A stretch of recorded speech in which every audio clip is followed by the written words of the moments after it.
The council chamber filled with representatives from across the galaxy, each one wearing their species' version of protective gear that gleamed under the bright lights overhead. And the air hummed with translated voices discussing the upcoming military exercise against pirate threats in the neutral zones, beyond civilized space Essex. Thor adjusted his heavy exoskeleton armor as he entered the chamber, his insectoid body encased in layers of reinforced plating that clicked with each step he took across the polished floor.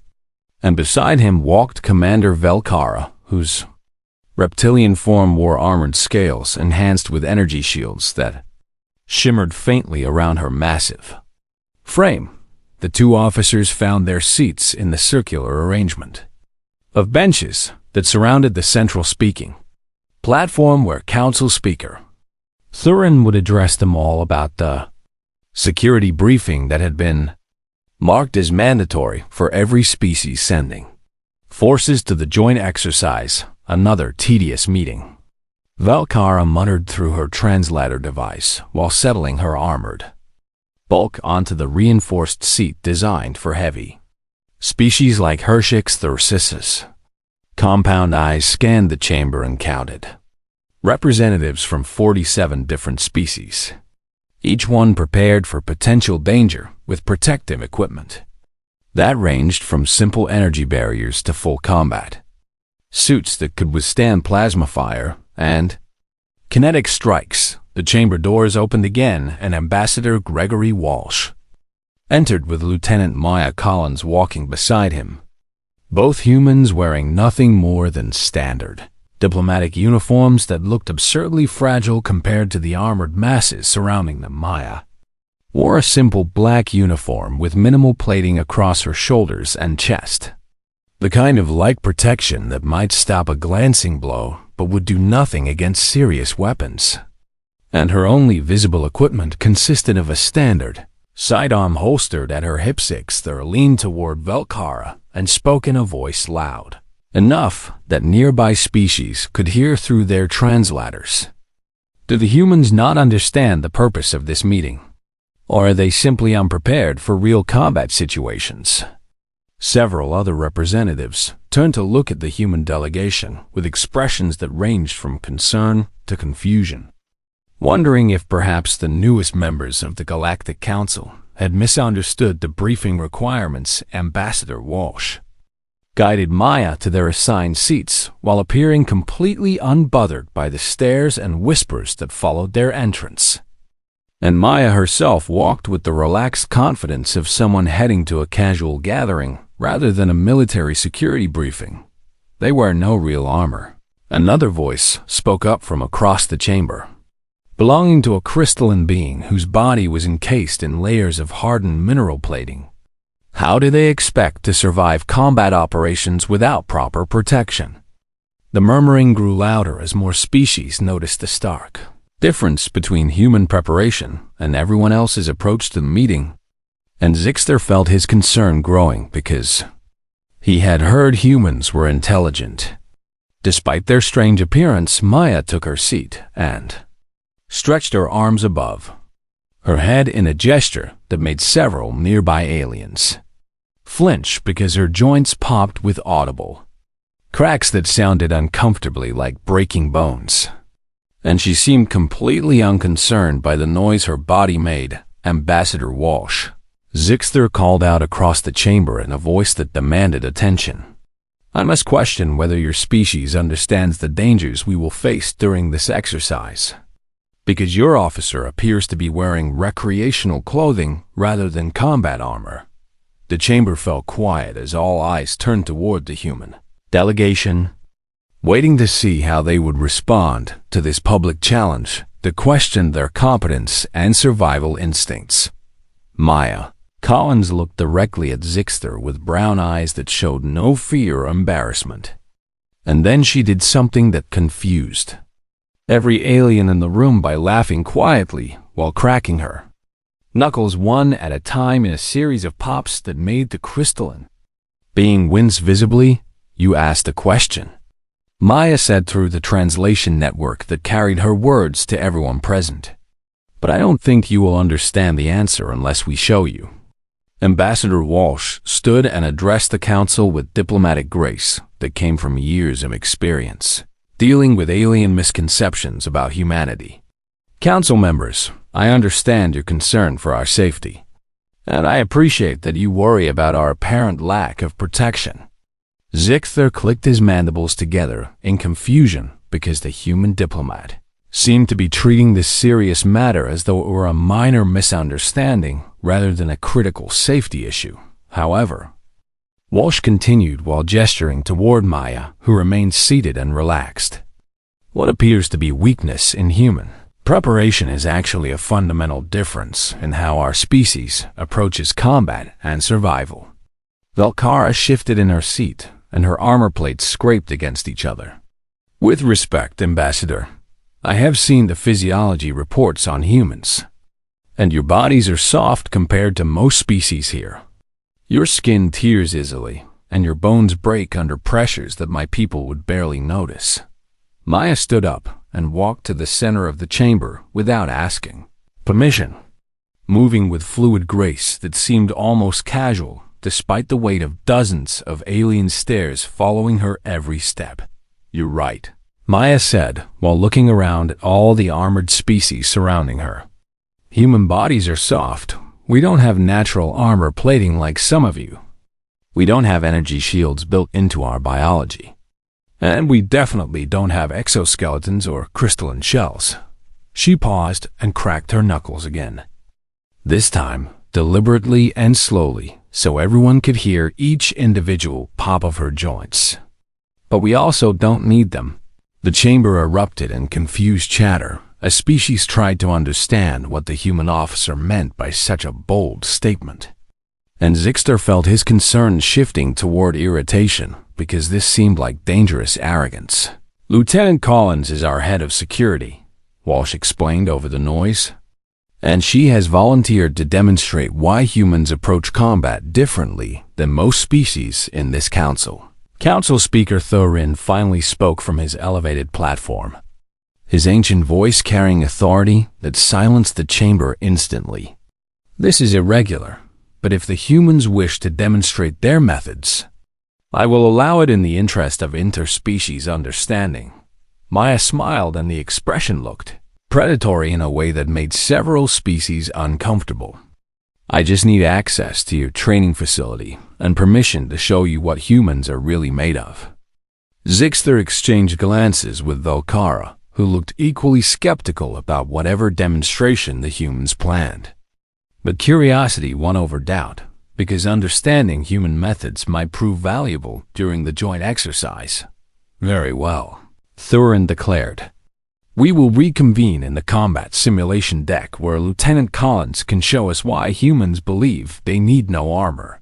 The council members rose from their seats and began filing toward the training facility, their armor clanking and humming with various technologies, while Maya walked alongside them wearing nothing but her simple uniform and that confident smile that suggested she knew something they did not.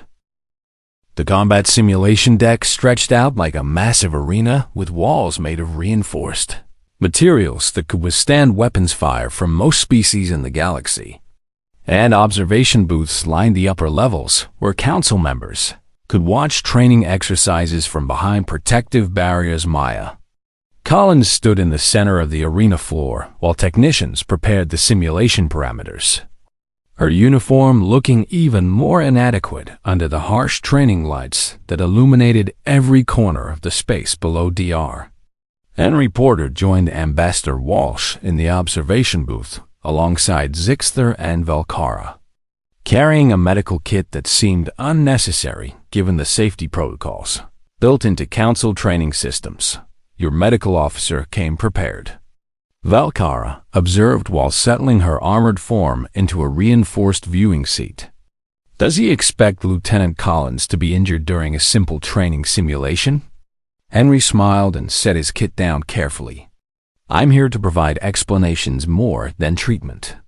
Though Maya does have a habit of pushing herself harder than strictly necessary. The training master Quindle materialized in the center of the arena, his energy-based form glowing with soft blue light as he addressed the assembled observers. I have set the combat parameters to medium threat level, which should provide adequate challenge without risking serious harm to the participant. Maya stretched her arms and rolled her shoulders while Quindle explained the rules. And several observers noticed how flexible her joints seemed compared to species with more rigid body structures. The simulation will include combat drones using blunt force attacks, energy stun weapons, and mild chemical irritants. Quindle continued. Standard protocol requires participants to wear at least Class 2 protective gear for this difficulty level. She's wearing a uniform. Zixter clicked his mandibles in disapproval. This is foolish. She should withdraw and return with proper equipment. Maya looked up at the observation booth and gave a casual wave that somehow conveyed complete confidence. I'm ready whenever you are. Quindle flickered with what might have been concern in his species. Lieutenant, I must advise that proceeding without armor violates safety recommendations. Noted. Maya replied while drawing her sidearm and checking the charge. But I'm here to show everyone why humans don't follow those recommendations. The training master faded from the arena floor and reappeared in the observation booth, clearly washing his metaphorical hands of responsibility for what might happen. Next, warning lights flashed around the arena perimeter, and combat drones emerged from hidden panels in the walls. 6 machines that moved with mechanical precision while their sensors locked onto Maya's position. The first drone attacked with a sweeping arm that would have knocked most unarmored beings unconscious. But Maya ducked under it and came up inside the machine's reach, where she grabbed its limb and used its own momentum to redirect the attack into another drone. The impact sent both machines stumbling, and Maya moved immediately toward a third drone that had circled behind her position, her boots finding purchase on the arena floor as she pivoted and kicked hard enough to dent the drone's chassis. She's fast, Velkara admitted while leaning forward in her seat. But speed won't save her when those machines land a solid hit, as if responding to the prediction. A fourth drone caught Maya with a sweeping strike that connected with her ribs hard enough that the impact sound echoed through the observation booth. Every alien observer tensed, expecting to see the human crumple from broken bones or internal damage. But Maya rolled with the impact and came up firing her sidearm at the drone's sensor array. She took that hit directly. Zixter spoke with disbelief coloring his translated words. That should have fractured her ribcage. Dr. Porter watched calmly while making notes on his datapad. Human ribs are designed to flex and absorb impacts, and Maya's bone density is actually above average for our species. The fight continued, with Maya trading blows with the drones in ways that made the observers increasingly uncomfortable, because she wasn't avoiding damage so much as accepting it as part of her combat strategy. A drone fired an energy stun at close range, and Maya's left arm spasmed from the electrical discharge. But she switched her weapon to her right hand without breaking stride, and put 3 shots into the machine's power. Another drone caught her hand during a grappling exchange and bent her fingers back until the smallest one broke with a nan audible crack that made several species in the booth cry out in sympathetic pain. Maya hissed through her teeth and kicked the drone away, then grabbed her broken finger and yanked it straight while the observers watched in horror. What is she doing? The crystalline representative demanded. She needs immediate medical attention, not continued combat. Henry spoke without looking up from his notes. She's resetting the bone alignment so it heals properly. Humans have been doing field medicine on themselves for thousands of years. Maya wrapped her broken finger against its neighbor, using a strip torn from her uniform sleeve, creating a makeshift splint that would hold the bones in place. And then she picked up her sidearm again and continued fighting. The chemical irritant came next, a cloud of vapor that would cause severe respiratory distress in most oxygen-breathing species. And Maya charged directly through it while holding her breath. Eyes watered, and her exposed skin turned red from chemical burns. But she emerged from the cloud and tackled the drone hard enough to knock it over before putting her weapon against its sensor core and firing. "Impossible," Velkara whispered. "Those chemical agents should have incapacitated her immediately. Human respiratory systems evolved to filter out airborne toxins," Henry explained while watching Maya fight. "And our pain tolerance allows us to function through injuries that would disable most species." The final two drones coordinated their attack and caught Maya between them, one landing a solid hit to her shoulder, while the other's blade attachment opened a cut across. Her forearm blood ran down Maya's arm and dripped onto the arena floor, bright red against the gray surface, and she looked down at the wound with an expression of mild annoyance rather than panic. "She's bleeding." Zixter stated the obvious.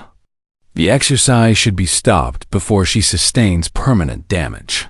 Maya disabled one drone with a shot to its joint mechanism, and then used the damaged machine as a shield against the final attacker.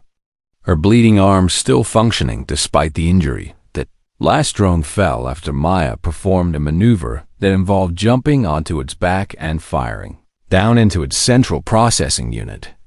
And then the simulation ended with warning lights changing to green silence, filled the observation booth as Maya stood among 6 disabled drones, breathing hard and bleeding from multiple cuts. A broken finger splintered with fabric and her uniform torn in several places. "Simulation complete," Quindle announced.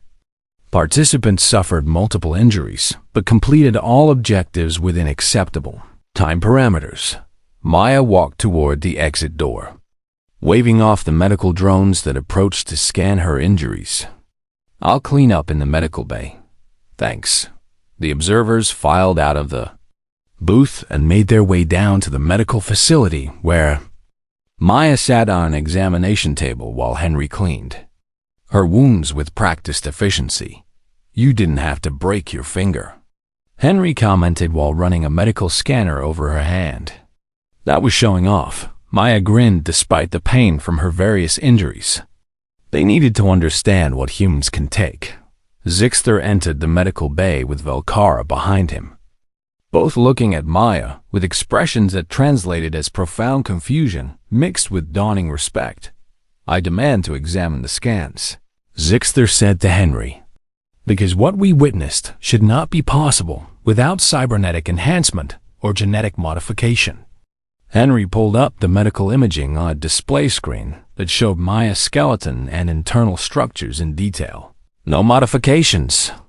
Just standard human biology that evolved on a planet that tried very hard to kill us."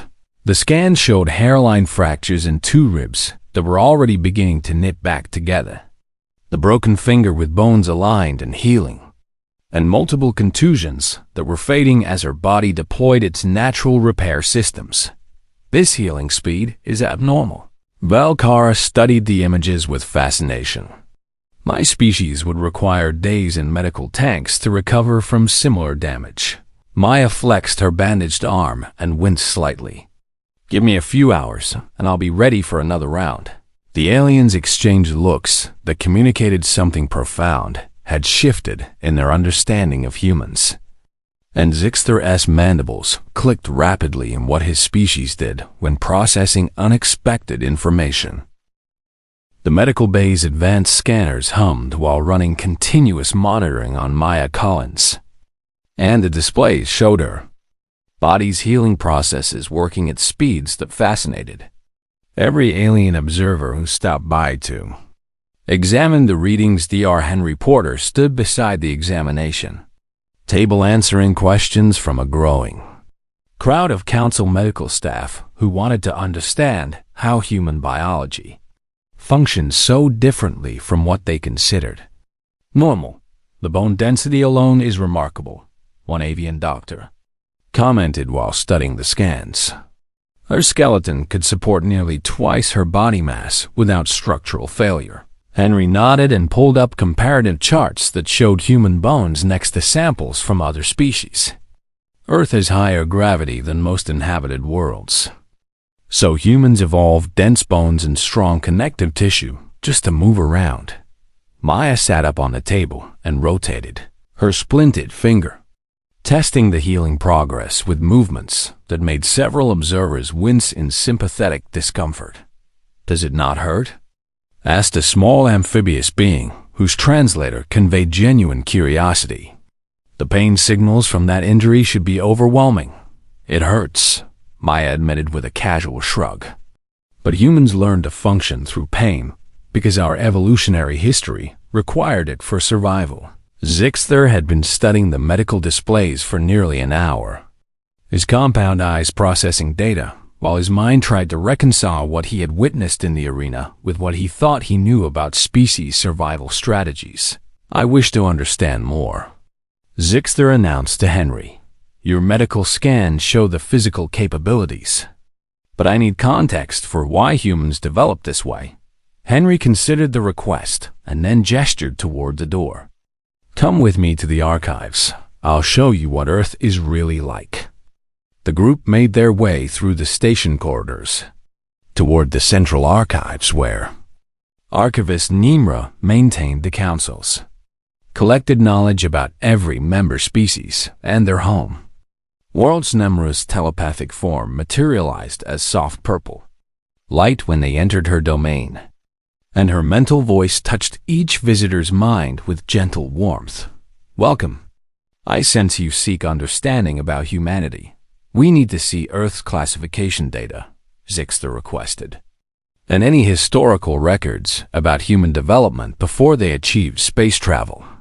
The archivist's light pulsed with interest, and she began pulling files from the vast digital libraries that surrounded them, projecting information onto display screens that filled the air with text and images. "Earth is classified as a Class 9 Deathworld," Nimra explained while images of Earth's various environments appeared. "One of only 12 planets in known space that combines multiple extreme conditions." Simultaneously, Velkara had followed the group and now studied the images with growing understanding. "I see predators in these forests, creatures that would be classified as apex hunters on most worlds. Humans evolved alongside those predators," Henry added while pointing to various animals in the images. "We weren't the strongest or fastest species on Earth, so we developed endurance and intelligence to survive." The display showed Earth's weather patterns: massive storms that could level cities, temperature extremes that range from burning deserts to frozen wastelands, and natural disasters that included earthquakes and volcanic eruptions. "No wonder their bones are dense," Zixter muttered. "Living on this planet would require bodies capable of withstanding constant physical stress." Nimra shifted the displays to show human evolutionary history. Images of early humans hunting animals much larger than themselves, developing tools and weapons, building shelters and eventually civilizations. "Look at this medical data from their pre-space era." The archivist directed attention to historical records. Humans regularly survived injuries that would be fatal to most species. The records showed case studies of humans who had survived falls from great heights, burns covering large portions of their bodies, blood loss that should have caused death, and infections that modern medicine would easily treat, but which humans had fought off through immune system responses alone. "Their immune systems are incredibly aggressive," Velkara read from one file. "Designed to fight off pathogens that evolved on a planet with billions of competing life forms." Henry pulled up another set of records that made Zixter's mandibles click in disbelief. "These are records of human recreational activities." The display showed boxing matches where humans deliberately struck each other until one could no longer continue. Mixed martial arts competitions that involved grappling and submissions. Rugby games where players collided at full speed. And extreme sports that seemed designed to cause injury. They hurt each other for entertainment? Zixter could not process this information in any framework that made sense. "This is deliberate self-harm. It's training," Maya had followed them to the archives and now stood looking at the displays. We test our limits and learn what our bodies can handle. Nimra brought up more recent records showing human military training programs. Soldiers running through obstacle courses that would hospitalize most species, enduring sleep deprivation and physical exhaustion that push their bodies to breaking points. Your species trains by breaking yourselves? Valkara asked with something close to horror in her translated voice. We train our soldiers to avoid injury, not to embrace it. Maya walked over to a display showing human history of warfare and tapped a screen. We had to learn to fight without modern technology.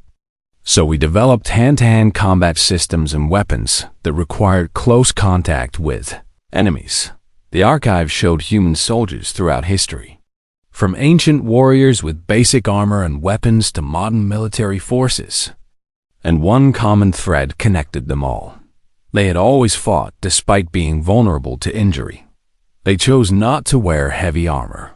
Zixter realized while reading about human military tactics, because it would slow them down and limit their mobility. Henry nodded and brought up more data. Exactly. Humans learned that being fast and adaptable was more important than being protected, because we could heal from most injuries if we survived the initial trauma. The displays shifted to show human medical history. Surgery techniques developed over thousands of years. Treatments for wounds that other species would never survive long enough to receive. And documentation of humans recovering from injuries that should have been permanently disabling. I found records of something called a marathon. Valkara was reading through human cultural files. Humans run for over 40 kilometers without stopping. And they do this voluntarily. Some run further than that, Maya commented. Ultramarathons can go for hundreds of kilometers. Namra's telepathic presence conveyed fascination, mixed with concern. Your species pushes your bodies to extremes that most civilizations would consider dangerous or cruel. We push ourselves to know our limits, Maya explained. Because when real danger comes, we need to understand exactly how far we can go before we break. Zixter turned away from the displays and looked directly at Maya with his compound eyes. I begin to understand. You are not fragile beings who refuse to wear armor out of ignorance. No, Maya agreed. We're resilient beings who don't wear armor because it would limit what makes us effective. The archives continued displaying information about Earth and human biology, showing gravity measurements, atmospheric composition, evolutionary pressures, and the countless ways that humans had adapted to survive on a planet that seemed designed to kill them. Your skin is soft, but your bones are strong, Valkara summarized. Your bodies heal quickly, but you have high pain tolerance. You appear vulnerable, but you're actually built to absorb punishment and continue fighting. Henry smiled at the accuracy of her assessment. That's exactly right. Humans are what you might call internally armored. Our protection comes from what we're made of, rather than what we wear. Zixter processed this information and felt his entire understanding of human capability shifting. You are walking tanks disguised as soft creatures. That's one way to look at it. Maya cracked her knuckles again, the sound making Nemra's light flicker with discomfort. We just call it being human. The asteroid field stretched across space like a maze of rock and ice, each piece spinning slowly in the darkness while reflecting distant starlight. And somewhere within this chaos waited the simulated pirate stronghold that served as the target for the Joint Military Exercise Lieutenant.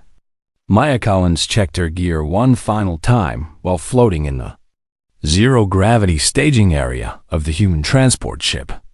Her team assembled around her wearing the same minimal armor that had concerned. Council Observer's Corporal Jake Martinez secured his equipment harness and grinned at Maya. Ready to show these aliens how humans operate? Private Nicole Hayes finished loading medical supplies into her pack and joined the conversation. I just hope they're watching when things get interesting.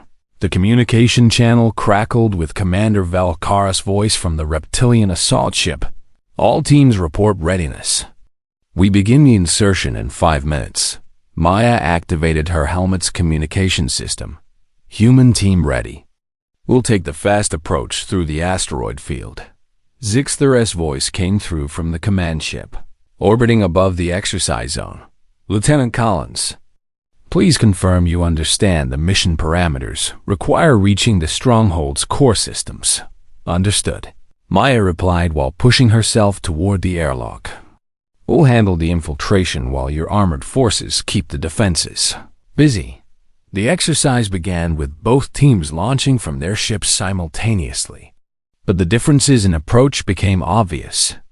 Immediately as the heavy armored forces moved slowly and carefully between asteroids while the human team accelerated through gaps that seemed impossibly narrow, Maya led her team through the field, using reaction jets and magnetic grapples, moving fast enough that several observers monitoring from the command ship expressed concern about collision risks. They're going to hit those asteroids, one observer worried aloud. But the humans twisted and turned through the field with practiced ease, using their flexible bodies to navigate spaces that armored soldiers could never pass. The pirate stronghold materialized ahead. A hollowed-out asteroid bristling with defensive weapons that tracked the approaching forces. And training drones began launching from hidden bays to intercept the attackers' Velikars. Armored reptilian forces formed a defensive wall and began trading fire with the drones, their heavy weapons and energy shields creating a light show that illuminated the surrounding asteroids. Were pinned down, Valkara reported. These defenses are stronger than anticipated. We need time to break through. Maya and her team used the distraction to approach the stronghold from an unexpected angle, coming in fast and low where the defensive weapons had limited firing arcs. Contact in 30 seconds. Jake called out while adjusting his trajectory. I see an entry point near the south pole of the asteroid. The team landed on the stronghold's surface with magnetic boots engaging to hold them against the rock. And Maya pulled out cutting tools to breach the hull plating defensive. Drones detected their presence and diverted from the main battle. 3 machines racing across the asteroid's surface toward the human infiltrators. We've got company, Nicole announced while drawing her weapon. 3 drones incoming fast. Maya continued cutting through the hull. Keep them off me for 20 more seconds. Jake and Nicole positioned themselves between Maya and the approaching drones, opening fire with weapons that seemed inadequate against the machine's armored shells. The first drone reached them and swung a heavy limb that caught Jake across the chest. The impact hard enough to crack his chest plate and send him tumbling across the asteroid's surface. Jake's down, Nicole called out while switching to armor-piercing rounds. He took a solid hit.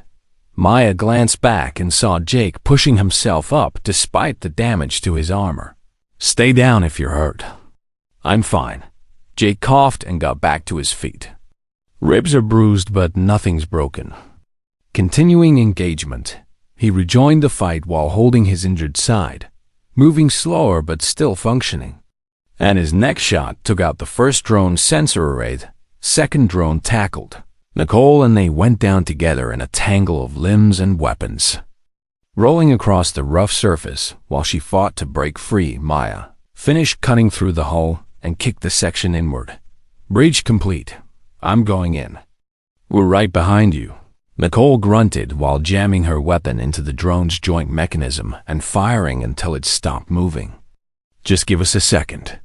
The third drone reached Maya as she entered the breach, catching her leg and pulling her back out into the open. And her helmet scraped against the rough edges of the cut hole. Maya twisted in the drone's grip and brought her cutting tool around to slice through its arm assembly, accepting the damage to her leg armor in exchange for disabling the machine's hold on her. Legs compromised, she reported while kicking the disabled drone away. Suit breach on my left calf. Losing pressure. Nicole grabbed emergency sealant from her pack and sprayed it across Maya's damaged suit section. That'll hold for the mission duration. But you need to move carefully. The three humans entered the Mayrathdamet stronghold through the breach and found themselves in a maintenance corridor that led deeper into the asteroid.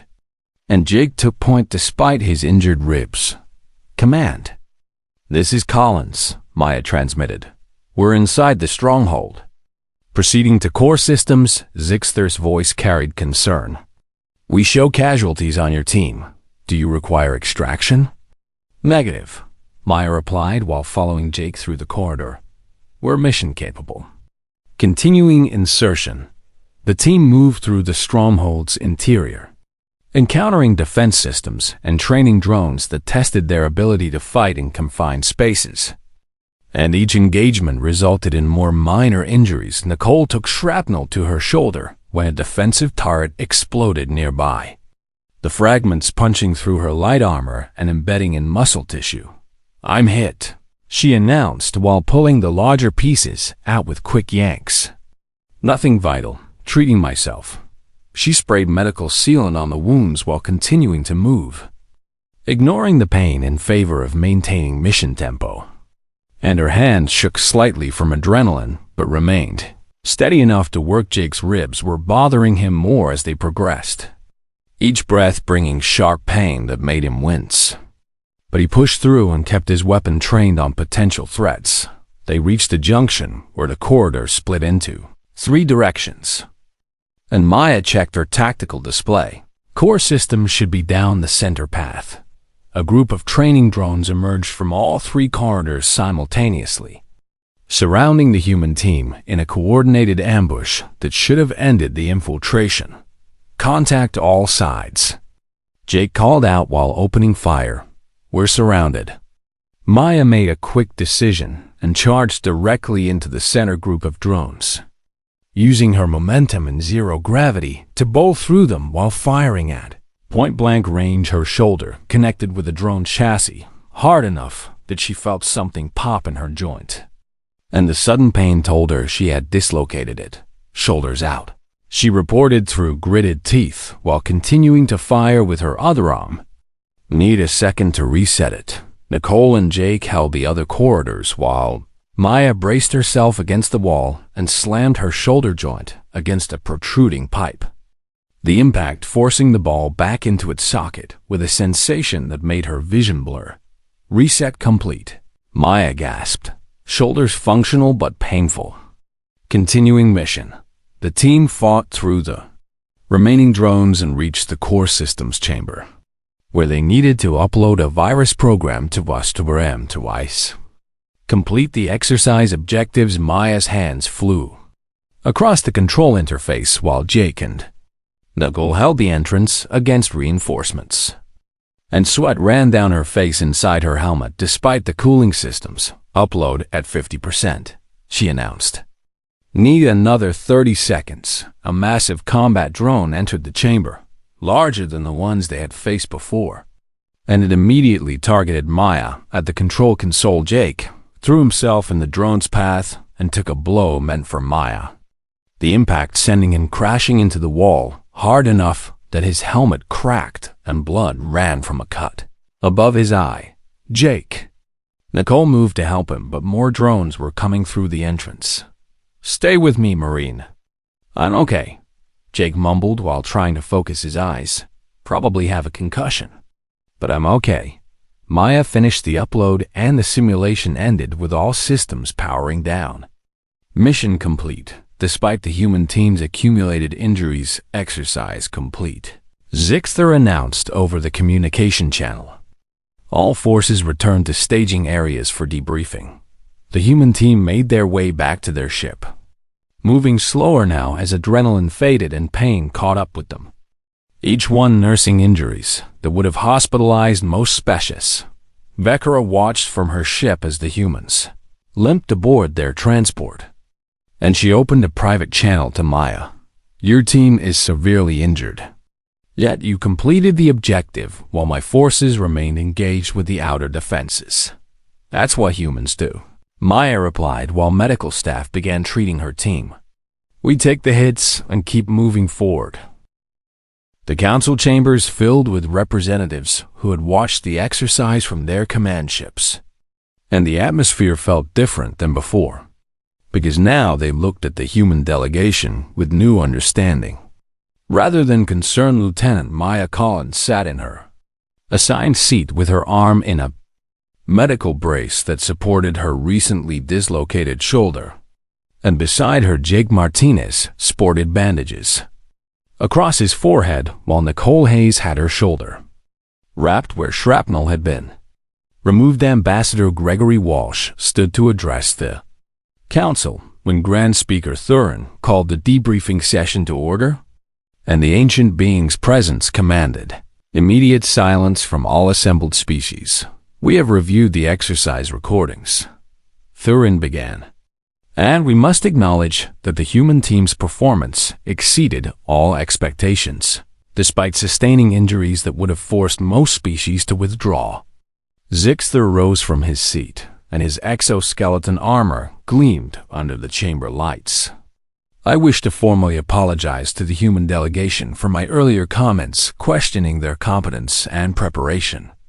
The chamber murmured with surprise because Zixter's species rarely admitted error publicly, and his mandibles clicked with genuine contrition as he continued speaking. I believe humans were foolish for refusing to wear proper armor, he said while looking directly at Maya.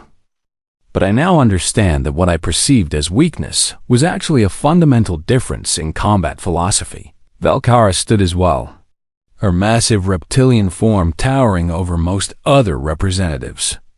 I have studied the exercise recordings extensively, and I must request permission to ask Lieutenant Collins about human training methods. Maya nodded and stood despite the discomfort in her shoulder. I'm happy to answer any questions. Commander, your team sustained multiple serious injuries during the exercise, Velkara began. Yet each time someone was hurt, they treated themselves and continued fighting. How do you train soldiers to function through such trauma? Maya considered her response carefully. We train by understanding our limits, not by avoiding them. Humans spend years learning what our bodies can handle and how to push beyond what seems possible. She gestured to Jake, who grinned despite his bandages. Corporal Martinez took a hit that would have ended the mission for most soldiers, but he knew his injury was painful rather than disabling. I've had worse in training, Jake added casually.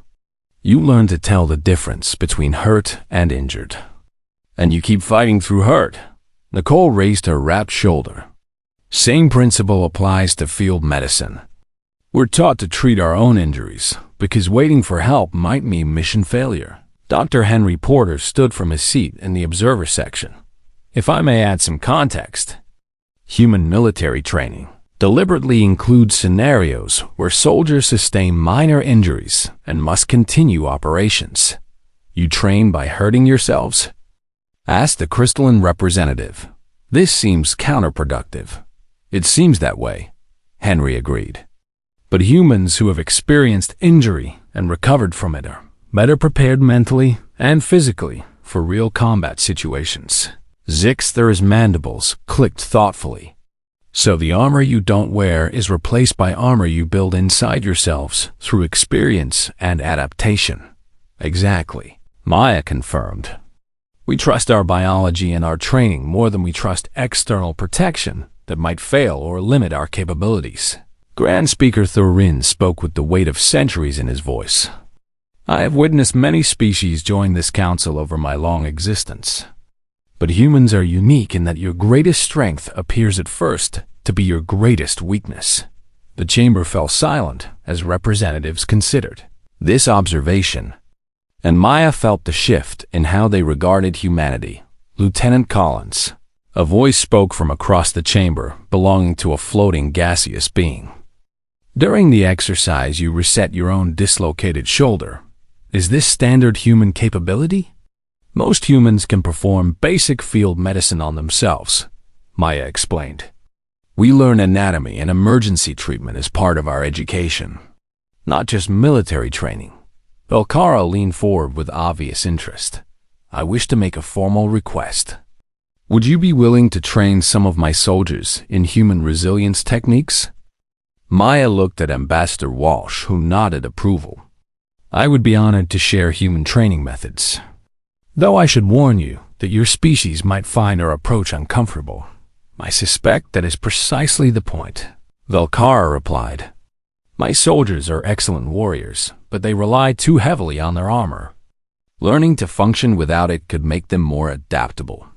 Other species began voicing similar requests, asking about human training programs and wondering if their own forces might benefit from learning human approaches to injury management and pain tolerance.